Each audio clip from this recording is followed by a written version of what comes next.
If you have ADHD, you're probably losing thousands of dollars every single year and you don't even realize it. This is called the ADHD tax. And in this video, I'm going to go over the 5 categories ADHD is draining your bank account, how much it's actually costing you every single year, and most importantly, how to stop paying it. So if you're new here, I'm Eugene Yao. I'm a dopamine coach for ADHD minds. Let's get into it. So category number 1 is your late fees and missed payments. If you track that along the years of how much you're actually spending, they add up. So things like the rent's late fees, your utility late fee, these are already adding up. So let's say rent late fee is already going to cost you $40 a month if you miss it. Utility, it might cost you $30 if you miss it.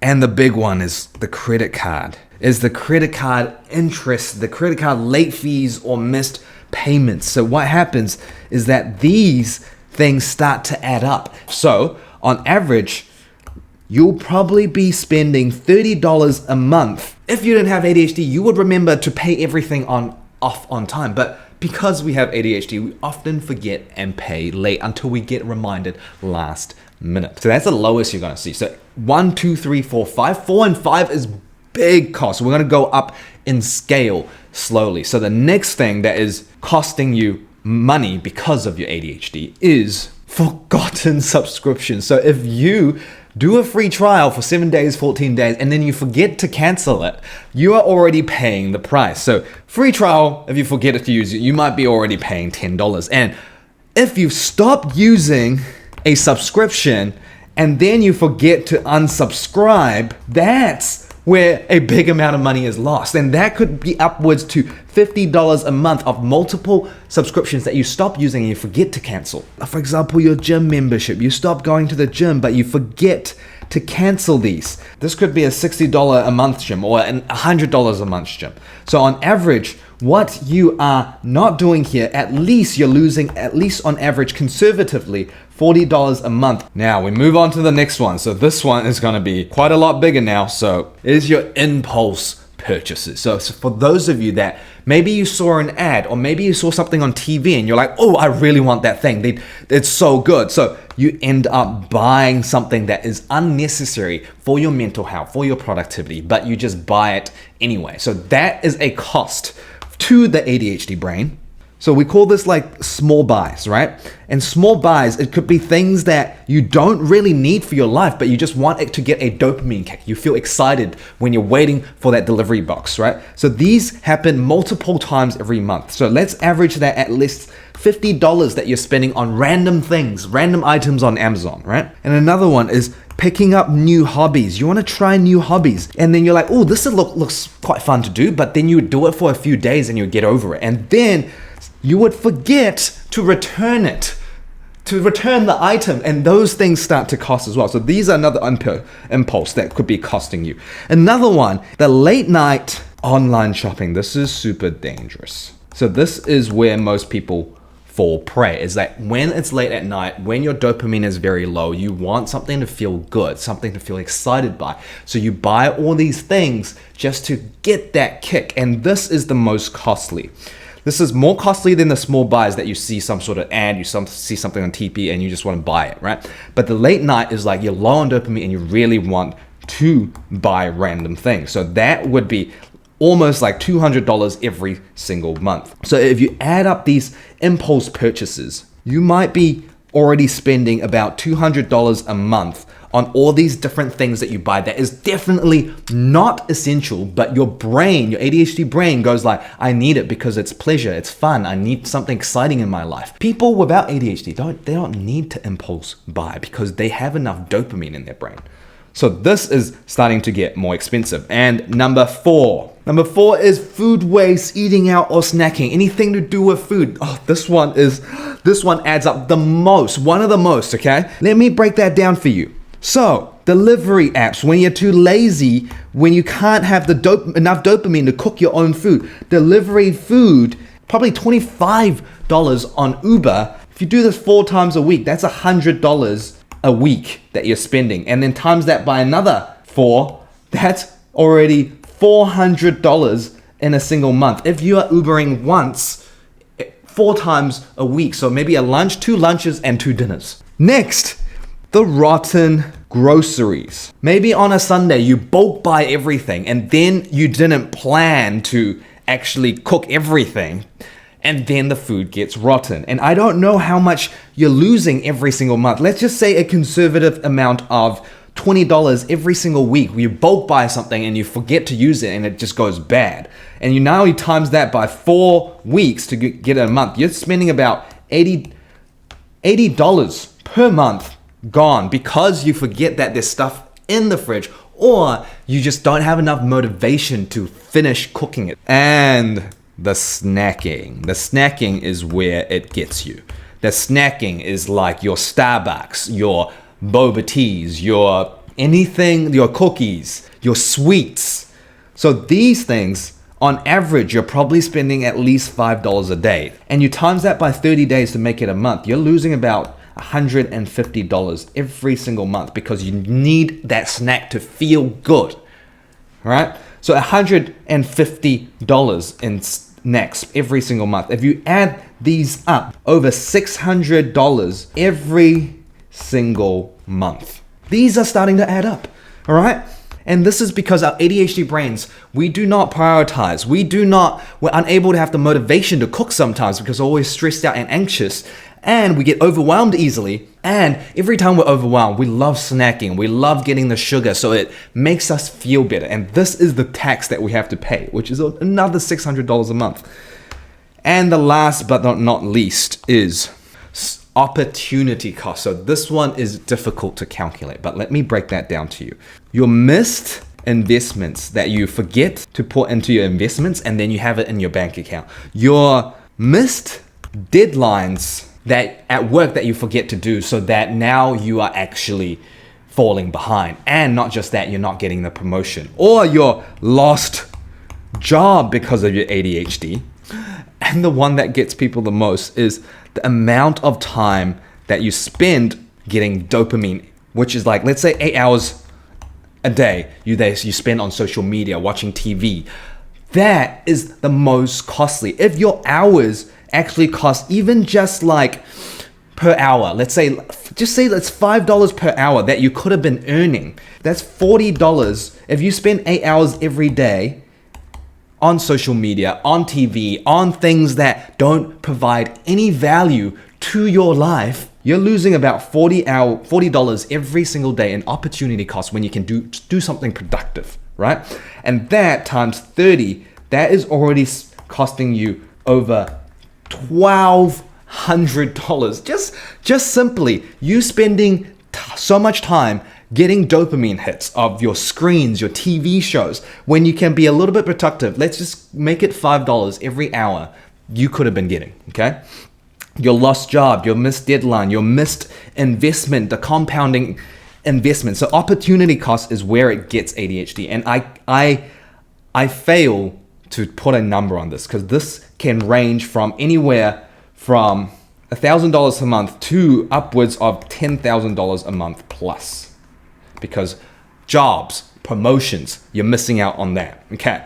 So now if we add everything up together, we're gonna add 1 to 4, right? Because opportunity cost is something that is hard for us to calculate. So if you add that up, you're spending about $870 per month in ADHD taxes. If you didn't have ADHD, these costs would not occur. And don't even get me started on the opportunity cost that hurts us so much.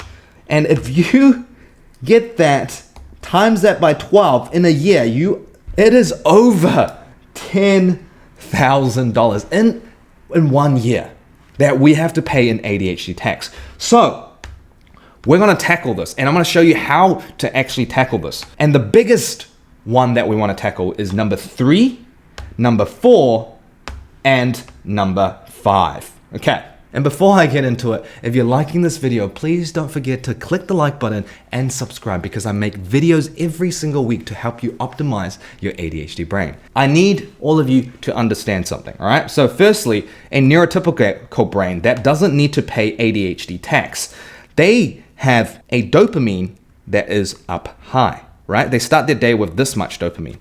What does that mean? And this is time, right? It means that they have good mood, good motivation, and good memory. Because that is what dopamine is in charge of. Your mood, your motivation, your memory. And what happens for an ADHD is that we start our day a lot lower.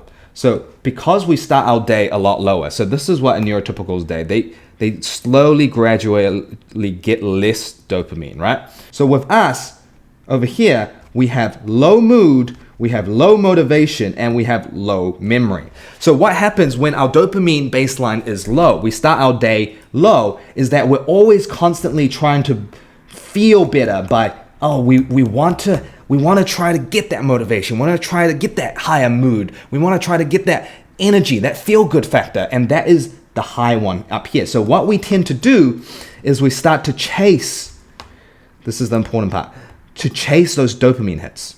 Every time we chase those dopamine hits, this is your scrolling, right?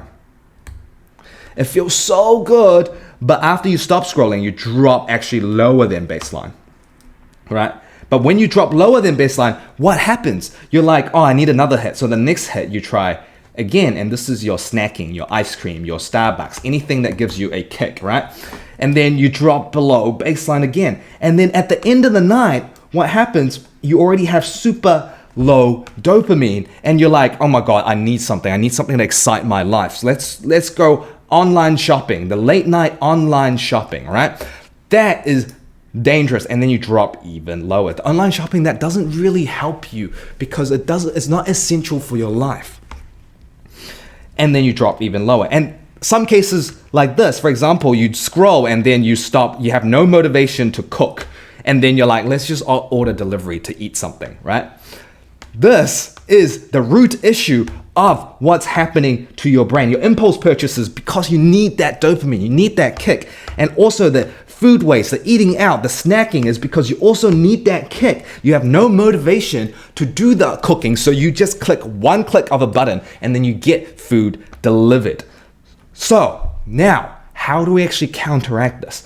I'm going to show you how we can increase this baseline so you're constantly up here. So you don't need to scroll, you don't need to snack anymore, and you don't need to online shops, and also you have motivation to cook every single day. So how do we actually increase this dopamine baseline? Let's get into it. Step number 1, so important, is you have to stop all cheap dopamine. So what do I mean by step number 1 is stop all cheap dopamine? Is that because when you ingest a cheap dopamine, you go up and you drop below baseline, you see, and then you keep doing it, you keep dropping below baseline, and the next morning you wake up, you still wake up with low. So I want you to stop doing any sort of dopamine. So no scrolling, no snacking, no online shopping, no video games, no anything that gives you a kick of pleasure. That's what we got to stop. And slowly over time, you will start to build more and more dopamine every single day. And this is a period of 2 weeks. A period of 2 weeks, it's going to be so intensely difficult in the first 2 weeks. But if you completely, what we call, this is called a dopamine fast, right? If you do this for 2 weeks, you're going to feel irritable and anxious, but afterwards, you're going to feel like you have better mood, memory, and motivation, which means that this is working. I've helped thousands of people go through this process and it's worked every single time. And I promise you, if you want to stop paying the ADHD tax of impulse purchases and food, you want to start cooking and actually managing. A lot of my clients actually pay a lot more on this one because they don't cook, they eat out every day, right? This is just the average, so I don't know where you are at. Okay. So stop all cheap dopamine hits for the period of 2 weeks. It's going to get hard before it gets better. And then once you stop that, your baseline will be a lot higher. And you want to be a lot higher so that you can have more mood, more motivation, more memory to stop impulse purchasing and food, right? So that's step number 1. And so step number 2, while you're doing that, what I want you to focus on is focus on sleep. Sleep is the single most important performance indicator for your ADHD symptoms and your dopamine baseline. So if you're not sleeping, let's go here, all right? If, let's say it's 10 p.m. and then this is 2 a.m.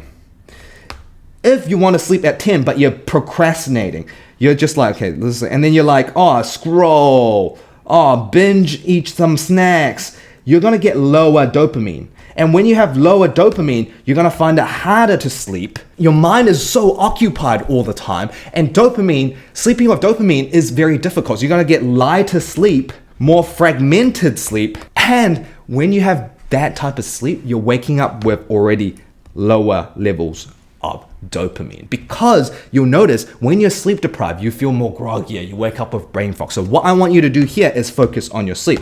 And there's one simple step to do is I want you to stop using phone. So I want you to charge your phone outside your bedroom. So stop using your phone 1 hour before bed and 1 hour after you wake. So, and also the most important part is your sleep regularity. So stick to, like, let's say 10 a.m. to 6 a.m. 10 p.m. to 6 a.m. Same time every single week, even the weekends. And this will help you heal. This will help you restore your dopamine sensitivity. Same thing as if you stop all cheap dopamine hits, your dopamine receptors will start to become more sensitive, and therefore your dopamine baseline goes up. Same with your sleep. If you sleep on time every single day, you're going to recover. You're going to restore your dopamine baseline. So stop using your phone. So you charge your phone outside. If you do that 1 hour before you sleep, you will stop bedtime procrastinating. And then at the end, you will stop scrolling. You don't need those little up and down. The online shopping, the scrolling, these are all coming from your mobile phones or your laptop. So remove all your screens, and this will definitely help you with your sleep. You will get more deeper sleep and less fragmented sleep. That increases your sleep quality. Number 3 is daily movement. So daily movement, all you have to do is 10-minute walk every single day. That will help you increase your dopamine. And I'm going to show you here. If you start your day with low dopamine, which if you're on this video, you probably have, if you go on a walk, you're going to have more dopamine after that walk. And it's going to slowly, gradually go down, right? So that is what you want, right? If you go on a walk in the morning or in the afternoon, you will have more motivation to cook your food, to do less impulse purchase. If you go on a walk afterwards, you don't suddenly be like, oh, I want to buy this thing. No, you feel good. Imagine like any sort of movement, like yoga. After yoga, you're not going to be like, oh, I'm going to go get an ice cream. You know, the impulsivity decreases. So very important is that all we're trying to do here on these 3 steps is to increase your dopamine baseline so that you can slowly get more motivation, more focus, so that your impulses purchases basically goes to 0, and your eating out food waste and snacking goes to 0, and you're saving about $800 a month. And also, not just that, very pay attention to this, your opportunity cost here, you're going to have way more motivation. You're going to actually stop your 8 hours of scrolling. Then you can actually do something with that time. The amount of things that you can do because you increase your baseline. Like I used to scroll 10 hours and 2 hours on Netflix just before I sleep. Now I have every day, I'm very productive as well. But everyone is different. So what I'm telling you here is now you probably can apply to more jobs. You will probably have less missed deadlines. You'll probably start investing. This will elevate you and start to earn you more money. And by doing this, you start to increase your dopamine so that you feel amazing. Not just that, you are saving a lot of money. And if you haven't subscribed yet, you might not see my content again. And if you have, I hope my videos every single week have been providing you so much value around your ADHD brain and helping you optimize your ADHD brains. Thank you so much for tuning in, and I'll see you in the next one.